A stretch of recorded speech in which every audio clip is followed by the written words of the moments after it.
Hi guys, welcome to the channel. It's me, Briham, and today I'm going to be taking 5 minutes to try to pick up as much of this mess as I possibly can.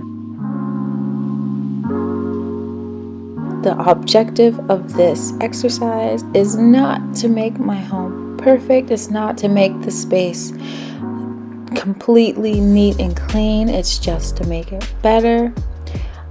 There's some of us in this world that struggle to keep our homes clean, and when we see big messes we get overwhelmed. So this exercise is to just set a timer and do what you can and see that it does make a difference. 5 minutes does make a difference. I'm just picking up as much as I can.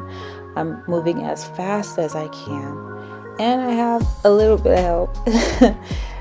But yeah, as you can see, it's already looking a lot better.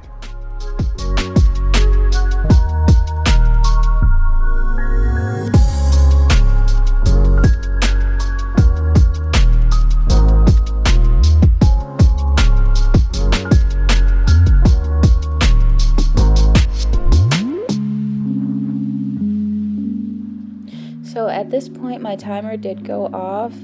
I did pick up the bowl, but as you can see, it's not perfect, but it is a lot better. So I challenge you, if you struggle with stuff like this, set a timer and do your best.